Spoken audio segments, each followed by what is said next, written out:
Hi YouTube, welcome back. Kind of need welcome back because like I've been gone for a long time, but give me my applause for finally returning. So if you clicked on this video, you must want to know how to grow your business in 2025. What are the upcoming trends? What should you be preparing your business to get into to keep up with the waves? So first and foremost, the girls are really loving the natural sets lately. Like, I don't know if you've seen it yet, but I'm sure you have. It's the wet set. So the wet set is basically just a set compiled of complete closed fans. It gives a classic set, but with a little bit of fluffiness to it. It's really cute. I did a couple of them, and I'm really falling in love with the wet sets. So definitely start doing the wet sets and just natural sets in general, more classic sets, more hybrid sets. The girls are really wanting sets that complement their eyes instead of take them over lately. So along with those natural sets and how I was saying girls want their sets to complement their eyes, we really have to get into customizing lash sets specifically for our clients based on their eye shape. And of course based on what they want, but you kind of have to give them a mixture of what they want and what they need because they really don't know what they need, you know? For example, different curls were made for different type of eye shapes. You want to be able to look at your client and determine what is her eye shape, what length would be best for her, what mapping would best suit her eye shape, and all of those good things.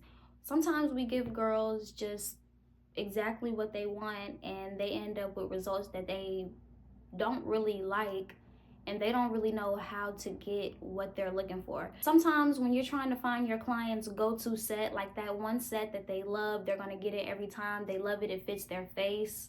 Sometimes it takes a couple tries, but in order to get closer to that dream set, you have to know how to customize your client's set based off of their eye shape. Clients are really loving wispy and textured sets, like not so much again with the bold looks. Like, I guess I would consider my lashes like more on the bold mega volume. They're looking for more artsy and cutesy sets, like little dainty sets like this and like this. When you're doing your wispy sets, keep in mind that putting spikes in them isn't the only way to get a wispy set. You should also try sets with different curls and different lengths mixed in throughout. Along with that, you need those spikes, but I'm saying you could give the wispy look a more textured vibe if you incorporate all of the above. Please stop just using D curl. I'm not saying you have to use every lash curl that's offered if that's not your thing as a lash tech, but everybody does not look good with D curl, or everybody does not just look good with C curl. Me personally, I even have this bad. CC is my go-to. D sometimes too, but I love when girls let me be a little bit more adventurous and try out different curls and try out different mappings. And usually when I do, it turns out to be a set they love even more than the original set that I gave them because it just suits their eye shape better. You really have to educate yourself on what different curls are used for, because sometimes girls have things like protruding eyes, downturned eyes, monolids, deep set eyes. Like all of these things that vary from client to client will really impact the lash set. And when you really educate yourself on the curls, you can give them the lash set that they really want and that is going to really complement their facial features. If you don't already have bottoms as a service, you should definitely add them. It's a great way to add a little extra income, and it just adds that extra oomph to the lash sets. Like, I love me a little extra at the bottom, and so do the girls. And that's definitely, if you're not doing bottoms in 2025, you're going to be missing out on some clients, because 9 times out of 10 somebody's not going to book you if they want bottoms and just like go get bottoms from somebody else. Like, they want to go to somebody they can get them both from. Also with that, it's a great idea to add things that you don't already have. And by that I mean like other services such as eyebrows, maybe waxing. Like, that may be more into esthetician area, but like any extra add-on that you could bring to your service is going to help you stand out from other lash techs. If you want to get some ideas on different things you could do to earn some extra income as a lash tech, look at this video. I have a video about it. If you want to grow your business in 2025, you need to take your content serious. You need to take your content serious. maybe I'm not the one to tell y'all that, because y'all like, girl, you post a YouTube video once a year and then you disappear. And okay, I hear you. I'm not only on YouTube. I put most of my energy into my Instagram at the Wink Cartel. So, and I'm not saying that to say I've never taken a break, but I have remained consistent, and that's why I've been able to make a living off being a lash tech, because I stay consistent with my content. So 2025, the girls are always asking, how do you get clients? How do you get clients? How do you get clients? And there are a lot of different ways to get clients. It's all in the marketing, and really you just need to educate yourself on marketing. Educate yourself on marketing. Watch videos on how to grow your clientele all the time, so you can grab a new tip, trick, or whatever. It's different ways to market. You can do it on person. I mean, you can do it in person, you can do it online, but I'm just saying, when it comes to your content online, if you take it serious, it will be beneficial. So when it comes to this content, you need to put yourself on a strict schedule.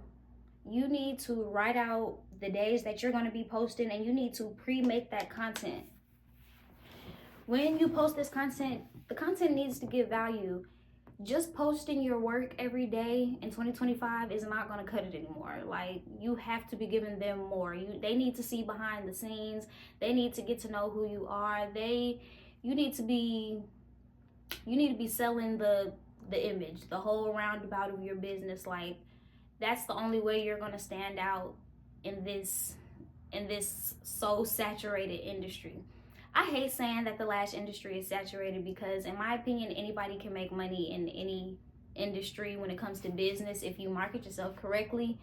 Because nobody is you. Nobody is going to have your vibe, your energy, your aura, your business. Like, it's yours. It's you. Like, so with that being said, if you make your content, you're going to shine through that content, and that's going to attract your ideal client to you. So get in your content bag. If you're not making content, you don't want the clients. I was just saying, you can market online, you can market in person. In 2025, you need to be marketing in person too. And I know it seems like hard, like we're all on our phones and on our tablets all day, and that's why it is much easier to reach a lot of people online than it is in person. But do not be afraid to go out and network. Don't be afraid when you're talking to somebody new for the first time, telling them that you have a business. Anytime that I see somebody with lashes on, I ask them who did their lashes, and I tell them they would like their lashes better if I did them. Like, I say something to break the ice and let them know that I'm a lash tech, so that way they ask for my Instagram, or I offer it up. If they don't ask for it, I don't care. Like, I want everybody to know about my business. You need to be telling everybody about your business, going out and pass out business cards, going out and putting out discount cards, stickers on any place that people will allow you to post up about your business. You need to be going out and being active. When you're a beginner lash tech, it can get intimidating to talk about your business in the beginning. I know that it can be intimidating to talk to a stranger in general. So, little by little, you have to build it up. Even if you're just telling your business to people who you come in contact with, on a day-to-day, at work, out at, like, anybody that you just so happen to have a conversation with, bring your business up. Start there. But when you have the audacity, you need to just be walking up to strangers when you see that they have lashes. You need to just be telling the person that's taking your order for your food that you do lashes. Like, any and everybody, you need to be telling them you do lashes. Also, there are so many amazing lash techs in America and around the world. There are some amazing lash techs, but there are also some lash techs that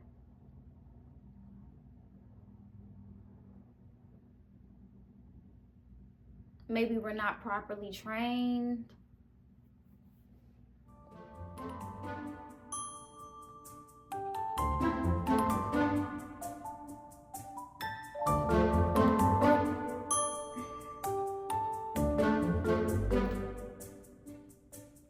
Okay, what I'm trying to say is, we've all heard the lash tech horror stories, okay? The girls are scared. They're scared. They're very hesitant with who they choose to do their lashes. So this year, we need to be positioning ourselves in the most professional way possible, because at the end of the day, Me personally, and I'm sure you, when you're choosing somebody to do a service that may make you a little nervous or anxious based off of what you heard in the past, you're going to try to pick the best of the best, the top of the top. So with that being said, we need to be positioning ourselves as far as insurance, consent forms, just making sure we're always super on point when it comes to our business. And even more than that, it's time to legalize your business if you're a lash tech. It's time to start going after that business credit, that business funding. It's time to like start working on the back end of your business and stop relying solely on social media for your business. I hate when people say it. If social media was to be gone today, what would you do? Like your business, you wouldn't have no way to contact your clients. Da, da, da, da. I hope that never happens, but think about that. Like, think about that. Like, if for some reason we couldn't, like, just how the TikTok ban was, if for some reason we weren't able to get on Instagram for a month, let's say they had like somebody hack into their servers, shut it all down, and it took them a minute to get it back up and running.